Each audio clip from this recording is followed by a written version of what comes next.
Shri Ganesh Gauri Shankar RV academy में आपका स्वागत है।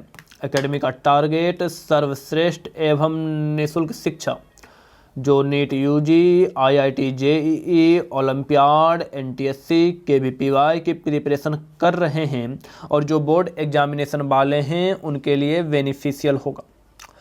आप चैनल को सब्सक्राइब, लाइक ये सब कर लीजिए और साथ में पीडीएफ के लिए और इन्फॉर्मेशन के लिए आप टेलीग्राम चैनल को भी ज्वाइन कर लीजिए। टेलीग्राम चैनल का भी नाम श्री गणेश गौरी शंकर आरवी एकेडमी ही है। अभी हम आपको बायोलॉजी पढ़ा रहे हैं। बायोलॉजी में क्लास 12 का चैप्टर जूलॉजी का फर्स्ट चैप्टर ह्यूमन रिप्रोडक्शन पढ़ा रहे हैं, जिसमें आपको 1-2 लेक्चर दे चुके हैं। आगे की बात हम आज करेंगे। अब तक जो हम आपको ह्यूमन रिप्रोडक्शन में पढ़ाए हैं वो संभालिएगा एक बार रफ्तार में, फिर आगे की बात आज शुरू करते हैं। ह्यूमन रिप्रोडक्शन में हम आपको major event of reproductive cycle पढ़ा चुके हैं, जिसमें हम gametogenesis, insemination, fertilisation, implantation, gestation और पार्चुरेशन की बात कर चुके हैं। साथ में हम आपको ये भी बोले थे कि हमारे जो गैमेटोजेनेसिस जिस ऑर्गन में होते हैं उसे सेक्स ऑर्गन कहते हैं, तो हम सेक्स ऑर्गन की भी बात किए थे। सेक्स ऑर्गन में हम प्राइमरी सेक्स ऑर्गन की भी बात किए थे, सेकेंडरी सेक्स ऑर्गन की भी बात किए थे। हम आपको बताए थे कि जो गैमीट बनाए और जो सिक्रीट करे सेक्स हार्मोन वो प्राइमरी सेक्स ऑर्गन होते हैं। उसका एग्जांपल मेल में तो टेस्टिस है, फीमेल में ओवरी है। सेकेंडरी सेक्स ऑर्गन की भी हम बात किए थे, जो गैमीट के ट्रांसपोर्ट के लिए रास्ता प्रोवाइड करे, पाथ प्रोवाइड करे, वो सेकेंडरी सेक्स ऑर्गन होता है। मेल में इसका एग्जांपल आपको हम एपिडर्मिस, वास डिफरेंस और पेनिस बोले थे। फीमेल में ही आपको हम इसका एग्जांपल बताए थे, फैलोपियन ट्यूब, वेजाइना, यूट्रस। साथ में हम आपसे क्वेश्चन भी पूछे थे, ब्रेस्ट क्या है, तो ब्रेस्ट सेकेंडरी सेक्सुअल कैरेक्टर है, ना कि सेकेंडरी सेक्स ऑर्गन है। इसके बाद हम आपको मेल रिप्रोडक्टिव सिस्टम शुरू किए थे। मेल रिप्रोडक्टिव सिस्टम में pair, testis, accessory duct, accessory gland, external genitalia, penis पे बात किए थे।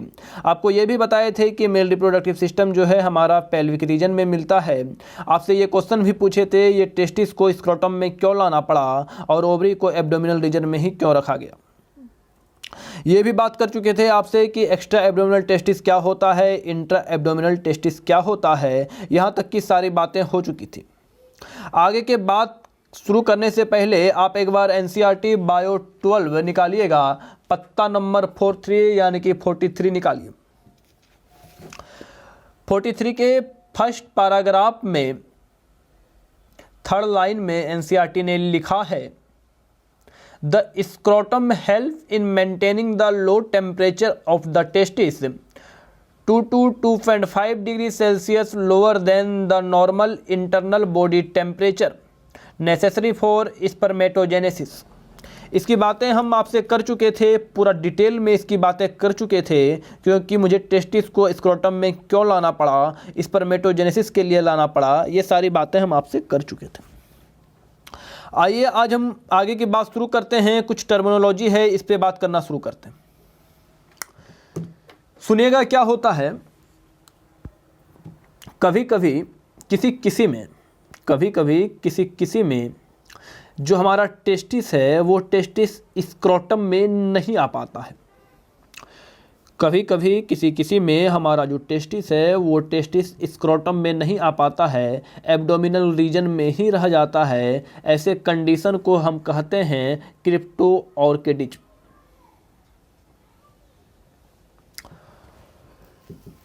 सुनिए, कभी कभी किसी में हमारा जो टेस्टिस है वो स्क्रोटम में नहीं आ पाता है और एब्डोमिनल रीजन में ही रह जाता है, उसे बोलते हैं क्रिप्टो ऑर्किडिज। आइए एक एग्जांपल से समझते हैं। जैसे मान लीजिए कोई बच्चा था, एक छोटा सा, वो बच्चा जो था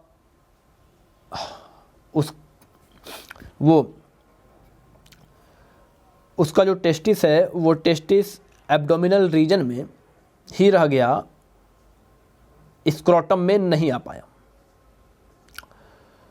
तो ऐसे कंडीशन में क्या होता है कि वो बच्चा जो है उसके मतलब पेरेंट्स भी ध्यान नहीं दिए कि मतलब जो टेस्टिस है वो स्क्रोटम में आया या नहीं आया, और वो बच्चा जो था, बच्चा अपना खेलने में व्यस्त था, मतलब बच्चा तो अपना गोला खेलने में व्यस्त था, उसको ये पता ही नहीं कि खुद का गोला आया ही नहीं है। अगर ये एक टाइम लिमिट यानी कि बहुत जल्दी पता चल जाए कि मतलब जो हमारा स्क्रोटम में टेस्टिस आया है या नहीं आया है, अगर जल्दी पता चल जाए तो उसको ट्रांसफ़र करके एब्डोमिनल रीजन से टेस्टिस में लाया जा सकता है, उसको ऑर्चियोपेक्सी बोलते हैं। अगर एक सही टाइम पे पता चल जाए कि हमारे स्क्रोटम में टेस्टिस आया है या नहीं आया है, तो उसको सर्जरी करके एब्डोमिनल रीजन से स्क्रोटम में ला सकते हैं, उसको ऑर्चियोपेक्सी बोलते हैं। कभी कभी कंडीशन इतना बुरा हो जाता है कि एब्डोमिनल रीजन में ही वो टेस्टिस रह गया और वो कंडीशन इतना बुरा हो जाता है कि वो अगर कैंसरियस हो गया, अगर वहाँ कैंसर वाले कुछ कंडीशंस आ गए, तो उस कंडीशन में टेस्टिस को जो है रिमूव करना पड़ेगा, उस टेस्टिस को बॉडी से बाहर निकाल के फेंकना पड़ेगा। उसे ऑर्चियोडेक्टोमी बोलते हैं, उसे ऑर्चियोडेक्टोमी बोलते हैं। फिर सुनिएगा कि कभी कभी किसी में जो टेस्टिस है वो टेस्टिस एब्डोमिनल रीजन में ही रह जाता है, स्क्रोटम में नहीं आ पाता, उसे क्रिप्टो ऑर्किडिज्म बोलते हैं। अगर एक ठीक ठाक टाइम में पता चल गया कि उनके पेरेंट देख लिए या बच्चा तो उसके पेरेंट देख लिए कि जो हमारा स्क्रोटम है, स्क्रोटम में अगर टेस्टिस नहीं आया है तो उसको टेस्टिस को एब्डोमिनल रीजन से स्क्रोटम में सर्जरी के द्वारा ला सकते हैं, उसको ऑर्चियोपेक्सी बोलते हैं। लेकिन अगर एब्डोमिनल रीजन में टेस्टिस है, एब्डोमिनल रीजन में टेस्टिस है और वो कुछ ज़्यादा ही बुरा कंडीशन में आ गया कि वो अपने चारों तरफ कैंसरियस हो गए, अगर वो कैंसरियस हो गए तो ऐसे कंडीशन में मुझे टेस्टिस को रिमूव ही करना पड़ेगा, तो उसको ऑर्चियोडेक्टोमी बोलते हैं। आइए एक एग्जाम्पल से समझते हैं। एक गांव का बच्चा था, छोटा सा, मतलब गांव रीजन का एरिया था। गांव रीजन वाले एरिया में जनरली क्या होता है कि मतलब न तो पेरेंट्स जनरली कभी कभी किसी घर में कि पेरेंट्स बच्चे को उतना ज़्यादा क्या कहते हैं ध्यान नहीं देते हैं, तो बच्चे जो थे वो अपना खेलने में व्यस्त थे। तो बच्चा को दिए तो पता नहीं, बच्चा गोला खेलने में व्यस्त है, बच्चा को ये पता नहीं कि खुद का गोला आया नहीं है, और उनके पेरेंट भी ध्यान नहीं दिए कि मतलब इसके स्क्रोटम में टेस्टिस आया है या नहीं आया है। तो अगर एक टाइम लिमिट के बाद किसी तरह पता चल गया कि इसके स्क्रोटम में टेस्टिस नहीं आया है, अगर ठीक ठाक कंडीशन में पता चल गया, अगर वो डॉक्टर के पास गए तो डॉक्टर देखते हैं कि अगर वो ठीक ठाक कंडीशन में है टेस्टिस, तो उसे एब्डोमिनल रीजन से सर्जरी के द्वारा स्क्रोटम में पहुंचा दिया जाता है। लेकिन कंडीशन कभी कभी ऐसा हो जाता है कि बच्चे भी ध्यान नहीं दिए, वो भी गोला खेलने में अपना बिजी है, उसके पेरेंट्स भी ध्यान नहीं दिए और बहुत लंबे समय तक ध्यान नहीं दिए कि बच्चे के स्क्रोटम में टेस्टिस आया है या नहीं आया है। तो बहुत लंबे समय के बाद बाय चांस उसे कभी पता चला, उसके बाद वो डॉक्टर के पास गए, डॉक्टर को बोले कि ऐसा ऐसा कंडीशन है, किसके स्क्रोटम में तो टेस्टिस ही नहीं है। जब डॉक्टर देखते हैं कि बहुत ज़्यादा दिन हो जाने के बाद जो टेस्टिस है वो तो कैंसरियस हो गया है, अपने चारों रीजन में कैंसर फैलाने लगे हैं, ऐसे कंडीशन में वो कैंसरियस टेस्टिस को स्क्रोटम में नहीं डालेंगे, उसे बॉडी से बाहर ही फेंकना पड़ेगा और उसे सर्जिकली रिमूव करना पड़ेगा। उसको हम ऑर्चियोडेक्टोमी बोलते हैं। और ये मेल हमेशा के लिए स्टराइल हो जाएगा, ये मेल हमेशा के लिए स्टराइल हो जाएगा। तो चीज़ें आपको समझ में आ गई होगी। हम 2-3 टर्म यहाँ अच्छा यूज किए हैं। क्रिप्टो ऑर्किडिज्म क्या होता है आप नहीं भूलिएगा, क्योंकि अगर टेस्टिस एब्डोमिनल रीजन में ही रह गया तो उसे क्रिप्टो ऑर्किडिज्म बोलते हैं। टेस्टिस अगर एब्डोमिनल रीजन में ही रह गया तो उसे क्रिप्टो ऑर्किडिज्म बोलते हैं। अगर वो ठीक ठाक कंडीशन में है टेस्टिस और उसे सर्जरी करके स्क्रोटम में लाया जा सकता है तो उसे लाएगा, उसे ऑर्चियोपेक्सी बोलते हैं। अगर कुछ ज़्यादा ही कैंसरियस हो गए तो उसे बॉडी से बाहर निकाल के फेंकना पड़ेगा टेस्टिस को, उसे ऑर्चियोडेक्टोमी बोलते हैं। और ये मेल स्टराइल होगा, ये मेल स्टराइल होगा। आइए अब आगे की बात करते हैं साहब, तो सुनिएगा। हम मेल रिप्रोडक्टिव सिस्टम पढ़ रहे हैं। मेल रिप्रोडक्टिव सिस्टम में आइए हम स्क्रोटम की बात करते हैं, टेस्टिस की बात करते हैं। एक डायग्राम लेते हैं, सुनिए।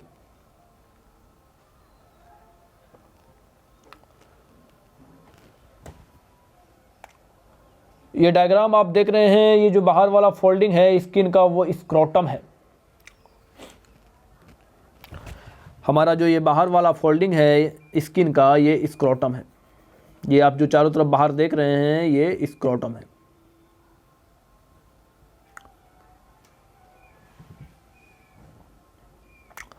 स्क्रोटम के अंदर हम बात करें तो आपको डार्टोस मसल मिलेगा। जो आप हरे कलर से देख रहे हैं वो डार्टोस मसल है। सबके काम और सबके फंक्शन पे भी बात करेंगे, एक बार आप सुन लीजिए। पहले बीच में एक सेप्टा मिलता है, वो सेप्टा के थ्रू दोनों टेस्टिस अलग अलग रहेंगे। बीच में जो आप ये देख रहे हैं ये सेप्टा है। ये सेप्टा के कारण दोनों टेस्टिस अलग अलग रहेंगे।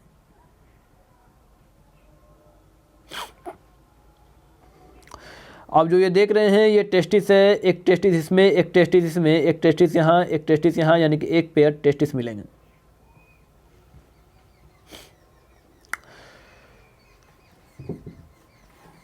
कुछ इलास्टिक फाइबर होते हैं, कुछ इलास्टिक फाइबर होते हैं जिससे हमारा टेस्टिस जो है वो स्क्रोटम से जुड़ा हुआ रहता है, उसको गैवर्नेकुलम बोलते हैं।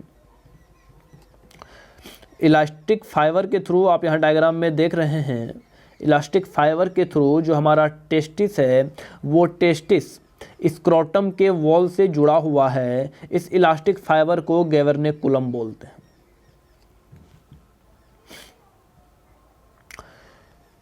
ये ऊपर वाला रीजन ये एब्डोमिनल रीजन है, एब्डोमिनल कैविटी है। आपको हम बताए थे कि हमारा जो टेस्टिस बना था वो एब्डोमिनल रीजन में ही बना था, बाद में उसे स्क्रोटम में लाया गया।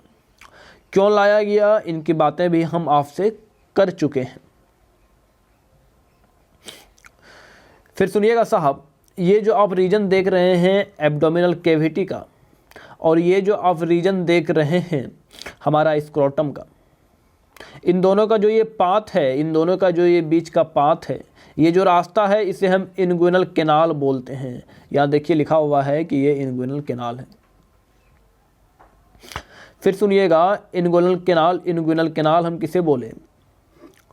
हमारा जो एब्डोमिनल रीजन है, एब्डोमिनल कैविटी जो है, और जो हमारा स्क्रोटम वाला रीजन है, इस दोनों के बीच जो ये रास्ता है उसे हम इनग्विनल कैनाल बोले हैं। इसी इनग्विनल कैनाल के थ्रू जो हमारा साहब टेस्टिस जो एब्डोमिनल कैविटी में बना था वो स्क्रोटम में आएगा। क्या बोले? फिर सुनिएगा, इसी इनग्विनल कैनाल के थ्रू हमारा जो टेस्टिस एब्डोमिनल रीजन में बना था वो स्क्रोटम में आएगा। यही है इनग्विनल कैनाल। जब ये टेस्टिस बर्थ के बाद, जब बर्थ हो जाता है बच्चा का और टेस्टिस जो है हमारे एब्डोमिनल कैविटी से हमारे स्क्रोटम रीजन में आ जाते हैं, तो ये इनग्विनल कैनाल कनेक्टिव टिश्यू से भर जाता है। ये इनग्विनल कैनाल जो है ये कनेक्टिव टिश्यू से भर जाता है। कभी कभी क्या होता है किसी में कि ये जो कनेक्टिव टिश्यू जो डिपॉजिट हुआ था, किसी कारण से कनेक्टिव टिश्यू जो है कहीं पर अगर थोड़ा बहुत लॉस हो जाता है, टूट जाता है, तो हमारे जो इंटेस्टाइनल रीजन हैं, इंटेस्टाइनल रीजन के कुछ पार्ट इसमें आ जाते हैं। कनेक्टिव टिश्यू के ब्रेक होने के कारण इंटेस्टाइनल रीजन के जो कुछ पार्ट हैं वो इसमें आ जाते हैं। उसी को हम इनग्विनल हर्निया बोलते हैं। फिर सुनिएगा क्या बोले, जब हमारा टेस्टिस एब्डोमिनल रीजन में बना था, एब्डोमिनल रीजन में बनने के बाद जब वो स्क्रोटम में आ जाते हैं, स्क्रोटम में आ जाने के बाद इसमें कनेक्टिव टिश्यू डिपॉजिट हो जाते हैं। इनग्विनल कैनाल में कनेक्टिव टिश्यू का डिपोजिशन हो जाता है। ये कनेक्टिव टिश्यू डिपॉजिट हो जाते हैं, लेकिन कभी कभी किसी में अगर by chance connective tissue break हो जाते हैं किसी भी रीजन से, तो हमारा जो इंटेस्टाइनल रीजन है, इंटेस्टाइनल रीजन के कुछ पार्ट इसमें आ जाते हैं। इसी को हम इनग्वाइनल हर्निया बोलते हैं। इसी को हम इनग्वाइनल हर्निया बोलते हैं। ठीक है, एक की बात और हम और बात करेंगे स्पर्मेटिक कॉर्ड की। स्पर्मेटिक कॉर्ड क्या होता है सुनिएगा साहब। ये स्पर्मेटिक कॉर्ड टेस्टिस से जुड़ा हुआ है। ये स्पर्मेटिक कॉर्ड टेस्टिस से जुड़ा हुआ है और इसी स्पर्मेटिक कॉर्ड के थ्रू आर्टरीज आएंगे, वेन आएंगे, नर्व आएंगे और वास डिफरेंस जाएंगे। इसी स्पर्मेटिक कॉर्ड के थ्रू आर्टरी हो, चाहे वेन हो, चाहे नर्व हो, चाहे वास डिफरेंस हो, सब इसी स्पर्मेटिक कॉर्ड के थ्रू आएंगे और जाएंगे। मतलब स्पर्मेटिक कॉर्ड कंटेंट क्या क्या कर रहा है, इसके अंदर क्या क्या है, तो इसके अंदर आपको आर्टरी मिलेंगे, इसके अंदर आपको वेन मिलेंगे, इसके अंदर आपको नर्व मिलेंगे, इसके अंदर आपको वास डिफरेंस मिलेंगे। आइए आगे की बात और करते हैं। एक हमारे साहब डार्टोस मसल बच गए, तो इन पे भी बात कर ही लेते हैं। ये जो डार्टोस मसल है, स्क्रोटम के सबसे अंदर मिलेंगे ये डार्टोस मसल। ये डार्टोस मसल का काम क्या है? ये डार्टोस मसल जो है ये टेम्परेचर को रेगुलेट करते हैं। ये डार्टोस मसल टेम्परेचर को रेगुलेट करते हैं। सुनिएगा, जब ठंड का समय आता है, जब ठंड का समय आता है उस समय सराउंडिंग का टेम्परेचर कम हो जाता है। सराउंडिंग का टेम्परेचर कम हो जाता है, लेकिन स्पर्मेटोजेनेसिस के लिए तो मुझे बॉडी से सिर्फ 2 से 2.5 डिग्री सेल्सियस ही कम टेम्परेचर चाहिए। अगर ज़्यादा कम टेम्परेचर हो गया तो फिर स्पर्मेटोजेनेसिस नहीं होगा। वैसे कंडीशन में ये डार्टोस मसल कॉन्ट्रैक्ट करते हैं। डार्टोस मसल में कॉन्ट्रैक्शन होता है। कॉन्ट्रैक्शन होने के बाद जो हमारा टेस्टिस है ये ऊपर चला जाता है, यानी कि एब्डोमिनल रीजन, एब्डोमिनल कैविटी की ओर आता है।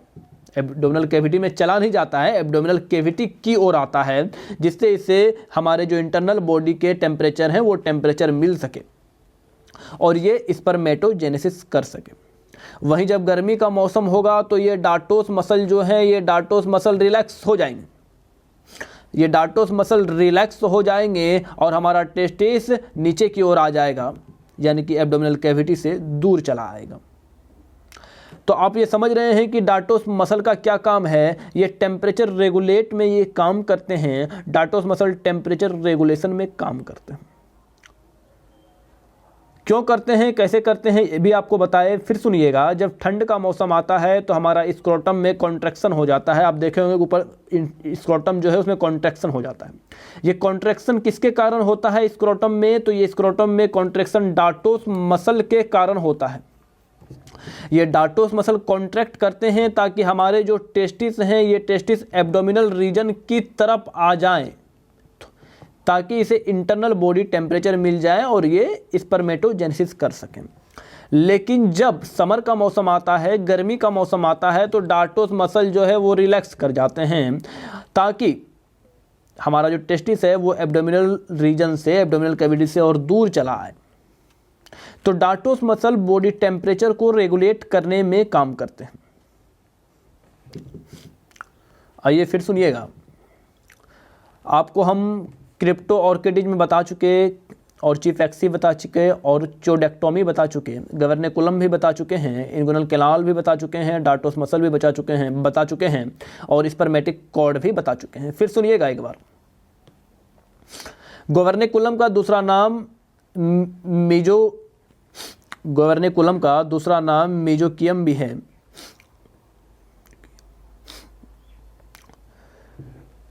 सुनिएगा, हम बताए कि आपको एक पेयर टेस्टिस मिलेंगे, दोनों अलग अलग होंगे। अलग अलग होने का रीजन क्या है कि बीच में सेप्टा मिलेंगे। बाहर वाला जो फोल्डिंग आप देख रहे थे वो स्क्रोटम था। स्क्रोटम के अंदर वाले लेयर में आपको डार्टोस मसल मिलेगा। डार्टोस मसल का भी हम आपको फंक्शन बता चुके कि ये टेम्परेचर रेगुलेट में काम करते हैं। एक इलास्टिक फाइबर मिलेंगे जो कि टेस्टिस को हमारे स्क्रोटम से जोड़ के रखते हैं, पकड़ के रखते हैं। एक तरफ तो ये हमारे स्क्रोटम से जुड़े रहेंगे, दूसरी तरफ ये टेस्टिस से जुड़े रहेंगे। ये इलास्टिक फाइबर है जिसको गुबर्नेकुलम बोलते हैं। ये इलास्टिक फाइबर है जिसको हम गुबर्नेकुलम बोलते हैं या मेजोकियम बोलते हैं। डार्टोस मसल टेम्परेचर रेगुलेशन में काम करेंगे। दूसरा आपको ये भी बताए, जो हमारे पास इन्गुइनल कैनाल है, इन्गुइनल कैनाल जो है एब्डोमिनल कैविटी और जो स्क्रोटम के बीच का पाथ है उसे हम इन्गुइनल कैनाल बोले थे। इसी इन्गुइनल कैनाल के थ्रू टेस्टिस जो है एब्डोमिनल रीजन से, एब्डोमिनल कैविटी से स्क्रोटम में आएगा। जब टेस्टिस इसमें आ जाएगा तो इस इन्गुइनल कैनाल में कनेक्टिव टिश्यू का डिपोजिशन हो जाएगा और ये बंद हो जाएंगे। लेकिन कभी कभी किसी में किसी कारण से कनेक्टिव टिश्यू अगर थोड़ा ब्रेक हो गए तो हमारा जो इंटेस्टाइनल रीजन है उसके कुछ पार्ट इसमें आ जाते हैं, उसको इन्गुइनल हर्निया बोलते हैं। उसके बाद हम स्पर्मेटिक कॉर्ड के भी बात किए। स्पर्मेटिक कॉर्ड जो है कंटेंट करेगा नर्व को, आर्टरी को, वेन को और वास डिफरेंस को। स्क्रोटम बता चुके हैं आपको, एब्डोमिनल कैविटी भी बता चुके हैं, टेस्टिस भी बता चुके हैं, डार्टोस मसल, सेप्टा, इन्गुइनल कैनाल, गुबर्नेकुलम सबकी बात कर चुके हैं। आइए तो साहब सुनिएगा, आज हम आपको क्या बताएं। आपको आज हम कुछ टर्मिनोलॉजी बताए हैं। क्रिप्टो ऑर्किडिज्म की बात की है, ऑर्चिफैक्सी की बात की है, ऑर्चियोडेक्टोमी की बात की है, गुबर्नेकुलम की बात की है, इन्गुइनल कैनाल की बात की है, डार्टोस मसल की बात की है, स्पर्मेटिक कॉर्ड की बात की, इन्गुइनल हर्निया भी बताए आपको क्या होता है, गुबर्नेकुलम क्या है ये भी बताए, डार्टोस मसल टेम्परेचर रेगुलेट में काम आता है। उसके बाद इन्गुइनल कैनाल में कनेक्टिव टिश्यू का डिपोजिशन हो जाता है। कनेक्टिव टिश्यू के डिपोजिशन होने के बाद अगर कभी कभी किसी में कनेक्टिव टिश्यू किसी कारण से ब्रेक हो जाए और इंटेस्टाइनल के कुछ पार्ट अंदर आ जाएं तो उसे इन्गुइनल हर्निया बोलते हैं। स्पर्मेटिक कॉर्ड में क्या क्या होगा, आर्टरी होंगे, वेन होंगे, नर्व होंगे, वास डिफरेंस होंगे। तो साहब आज के लिए हम इतना ही रखेंगे। चैनल को आप जोरदार तरीके से लाइक, सब्सक्राइब, शेयर करते रहिए और टेलीग्राम चैनल को भी ज्वाइन कर लीजिए। तब तक के लिए साहब धन्यवाद।